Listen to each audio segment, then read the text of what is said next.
bercanda ya. Jadi aku Nadia dan kali ini kita bakalan ngebahas tentang gizi, tapi lebih terperinci karena ini ke metodenya. Nah, metode ini tuh sebenarnya simple banget, tapi efektifnya kebangetan. Apalagi kalau bukan visual Comstock.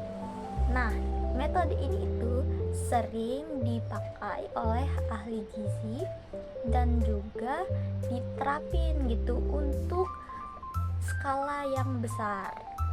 Jadi, apa sih visual Comstock? Oke teman-teman, jadi metode visual Comstock itu adalah teknik observasi dengan cara memperkirakan berapa banyak makanan yang diambil dan juga berapa banyak yang tersisa. Nah, caranya itu mudah banget sebenarnya. Apa ya coba? Jadi caranya itu cuma dengan mata. Iya, dengan mata. Jadi kita itu nggak perlu menimbang susah-susah gitu kan, apalagi mengukur pakai alat canggih. Kita cuma perlu melihat dan memperkirakan berapa banyak yang tersisa gitu dari makanan porsi seharusnya. Biasanya itu dipakai, maaf ya berisik, biasanya itu dipakai di kantin, di sekolah atau rumah sakit karena jumlah skalanya itu besar kan, banyak.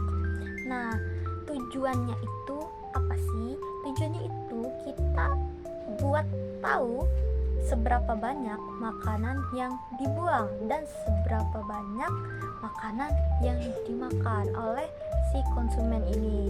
Nah, berbeda tuh dengan food waging. Kalau food waging itu kan makanan si konsumen itu kita timbang dan kita ukur gitu satu-satu per makanan. Tapi di visual Comstock nggak begitu, ini simple banget. Hey, coba bayangin kalau kalian lagi berada di kantin sekolah dan mengobservasi. Di sana ada satu siswa. Nah, dia itu ngambil makanan tuh, ada nasi, ada ayam, ada sayur, ada yang lain-lain tuh. Terus kalian liatin, oh itu ya yang diambilnya. Nah, dari situ kalian tuh sebenarnya bisa menerapin metode visual Comstock ini dengan cara kalian lihat setelah waktu dia makan, kalian lihat itu apa yang dia ambil dan seberapa banyak.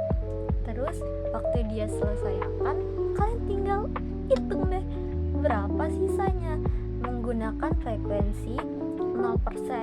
Kalau 0% berarti makanannya itu gak enak ya, gak disentuh sama sekali berarti sama si siswa tadi. Jadi berarti pemborosan kata banget. Berarti makanan si siswa ini gak dimakan sama sekali dan masih dalam bentuk utuh. Terus berlanjut ke 25%, 50%, 75% dan terakhir 100%. Kalau 100% artinya makanan yang dikonsumsinya itu ludes alias habis, gak bersisa, udah macam dicuci itu piringnya. Jadi mudah kan, metodenya itu sederhana. Kita tinggal lihat makanan sambil catat jenisnya apa. Terus pada saat selesai makan, lihat lagi dan perkirakan berapa sisa makanan dari yang dikonsumsi dari siswa tadi. Nah, teman-teman, itu dia terkait visual Comstock. Kenapa aku milih materi ini? Karena menurut aku ini tuh seru banget untuk dicoba dan dilatih gitu. Karena sebenarnya aku pengen nih, tapi nggak punya kesempatan buat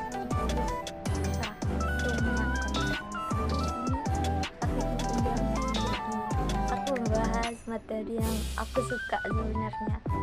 Nah, apa sih jadi keunggulan dari visual construct. Nah, keunggulannya itu ada banyak sih sebenarnya.